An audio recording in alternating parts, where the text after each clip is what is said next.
are you, everyone? Lovely to see you. I've only got a short introduction today, and it's a wee reminder of what we were talking about last time. Today's work, last session's work, really focused around the intersection between the child, the adult, and the environment. We talked about negotiated learning environments in the outdoors and what that actually meant for the child. Seeing the child for who they are, unpacking their backpack out there in the environment, recognising the funds of knowledge that they have and the interests that they display and investigate and create in the outdoors. The role of the adult, thinking about how we look, how we notice, and what we do with those noticings. That whole idea of professional noticing, what you see, what you hear, with your head, with your heart, with your ears. And then taking that into reflexive thinking. What might that mean? What does it mean now? How can I use this to actually take my thinking forward? I used to think this about the outdoors, about the children in the outdoors. I'm now thinking that. Taking us forward to this whole idea of adaptive actions. What can I change in the outdoors? What parts of practice should I adapt in relation to what I know about the child, in relation to the image I have of the child as an empowered learner who can take their own learning forward? How can I adapt actions in the outdoors in relation to what I know about the way they use the outdoors and their own funds of knowledge from social practice outside of the school community? Then taking us to this point of the environment and thinking about what is it that's in an environment, whether it's outdoors, whether it's indoors, whether it's those in between spaces. Environments are so much more than landform. They're so much more than light and dark and contrast. They're social spaces. They're spaces where children and adults can connect on an emotional and social level.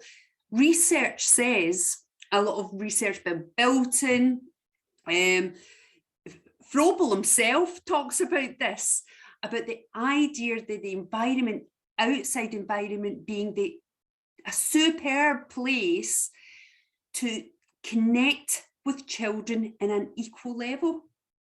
But that, as an adult, requires us to think differently about the potential risk, and Liz is going to be talking about this, the potential risk outdoors, the space and resources outdoors, and how they can be used as provocations, which Ali's going to be talking about, and the way that those provocations can lead in to a more flexible and responsive space.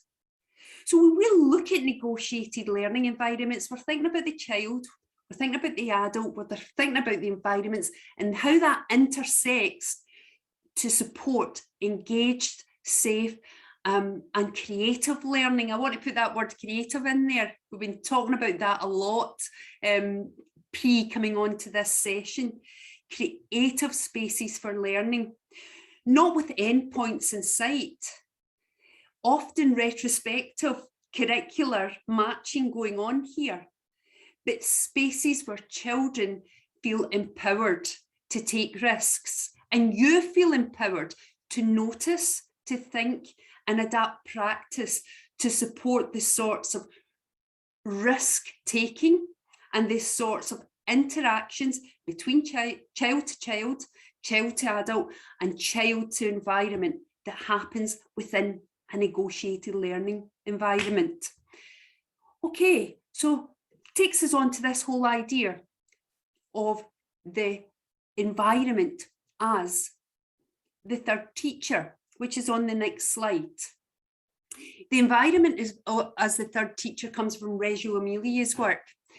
It's the whole concept is that we as adults learn to take a more listening role, a role that guides from the side and becomes a co-player in children's learning, facilitating not only by directing learning, but considering the sorts of spaces, resources, and provocations within a space that will promote thinking, creativity, negotiation, and exploration of a space.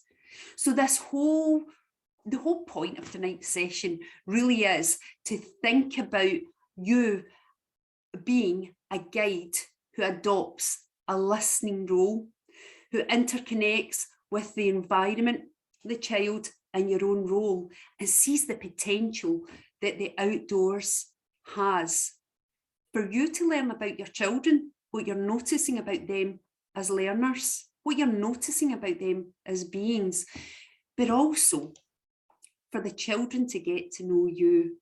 And that's a really great place to start when it comes to a more equal